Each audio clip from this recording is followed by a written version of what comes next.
Bienvenue à tous, bienvenue chez moi. On me nomme le Massif des Bauges, territoire rural de montagne au patrimoine géologique exceptionnel. Je suis situé sur les deux Savoies, entre le lac d'Annecy, le lac du Bourget et la vallée de l'Isère. Je vais vous conter mon histoire, une histoire de montagne qui commence avec la mer. Il y a environ 100 millions d'années, mes montagnes n'existaient pas encore. Mes terres étaient recouvertes par une mer tropicale. Il aura fallu des millions d'années pour que les dépôts de coquillages, les squelettes de micro-algues et d'animaux marins se décomposent et viennent s'empiler sur plusieurs centaines de mètres d'épaisseur.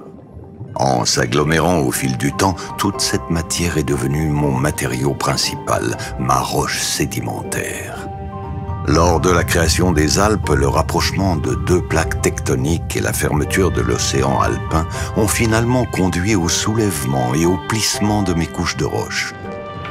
Ma couverture se décolle de son socle, se plisse et s'écaille pour former les différents chaînons alignés qui me caractérisent. À une vitesse de quelques millimètres par an, imperceptible à une échelle humaine, mon relief se constitue.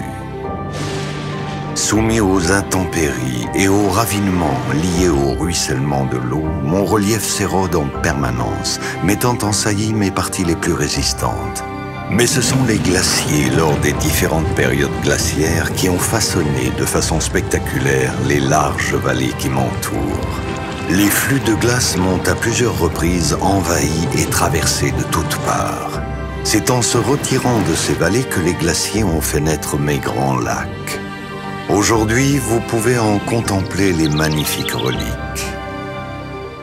Il aura fallu cet enchaînement de processus pour aboutir à mes formes actuelles. Mais qui sait me lire retrouvera partout les traces de cet héritage. Et c'est bien de ces roches et de ces reliefs particuliers que les humains ont su tirer le meilleur parti pour satisfaire leurs différents besoins, au gré des époques, des usages et des progrès technologiques.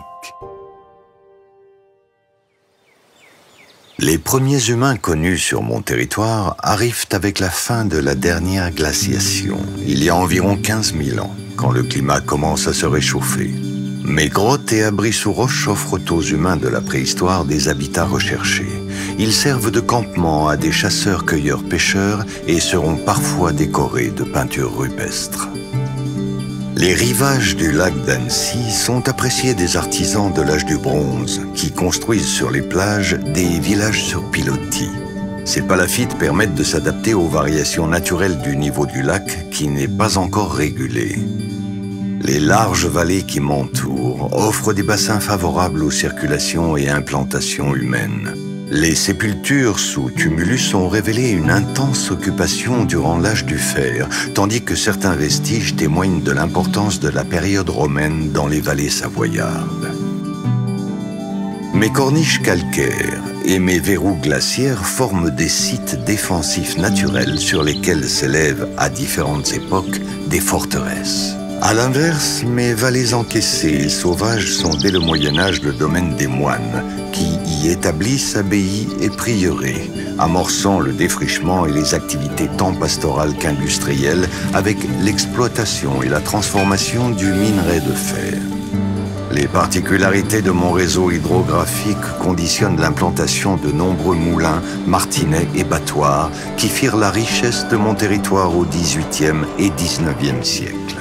Aujourd'hui, la pierre et l'eau sont toujours là et font plus que jamais partie de mon identité.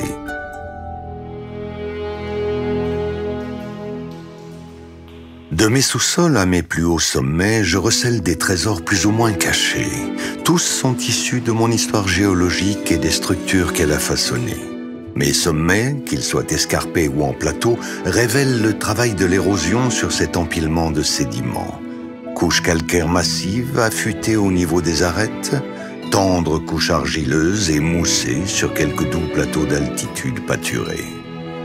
Mes structures géologiques et la distribution de mes roches contrôlent les potentialités de mes sols, autorisant ici le bon fonctionnement des alpages, permettant ailleurs la croissance de forêts vigoureuses. Mes terrasses fluvio-glaciaires supportent les prés de fauche les plus productifs, tandis que mes moraines glaciaires et mes éboulis offrent un terroir d'exception aux vignobles de la Combe de Savoie. Mes structures géologiques définissent aussi la circulation de l'eau souterraine. Sur le calcaire, l'eau s'infiltre et dissout ma roche, créant de vastes réseaux souterrains.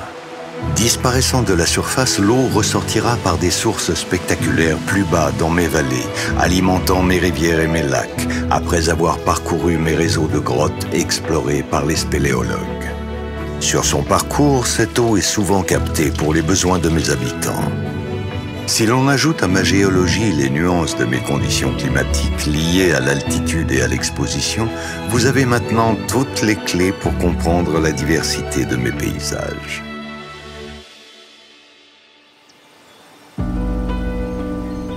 Il n'est pas rare que l'on entende des histoires qui opposent la nature et l'humain. Chez moi, ce n'est pas le cas. Je vais vous montrer comment mes habitants s'organisent pour me préserver et pourquoi de plus en plus de visiteurs viennent me voir. Les humains se regroupent, discutent et s'organisent, ils créent des structures telles que le parc naturel régional et partagent une vision pour se donner des caps et des moyens d'agir. Ils discutent des règles de l'urbanisme pour mieux accueillir, pour améliorer les performances de l'habitat tout en préservant mes paysages et le cachet de leur village. Ils cultivent leur mémoire collective et font vivre le patrimoine dans des fêtes et rencontres. Ils créent des espaces de découverte, ils transmettent leur savoir. Pour protéger le vivant, ils s'entendent sur des principes de gestion et créent, s'il le faut, des zones réglementées. Les humains profitent de mes ressources, prenant peu à peu conscience de leur vulnérabilité et de la nécessité de les économiser. Ils développent toute une gamme de produits du terroir qui font le bonheur de mes habitants et de mes visiteurs. Leurs loisirs sont encadrés par des règles qu'ils définissent eux-mêmes, des règles pour vivre ensemble, pour s'assurer du bien-être de chacun et du respect de l'environnement. Certains d'entre eux donnent de leur temps libre pour me préserver, luttant contre le vérâtre, restaurant le patrimoine bâti, faisant vivre la culture et développant des projets citoyens. Alors oui, dit comme cela, j'ai l'air en pleine forme et quasi invulnérable du haut de mes quelques millions d'années.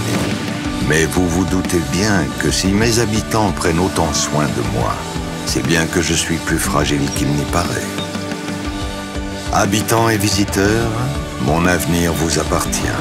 Et si vous souhaitez profiter encore longtemps de mes bienfaits, je compte sur votre complicité et votre engagement pour me préserver et cultiver à votre manière ce lien qui relie l'humain et la terre.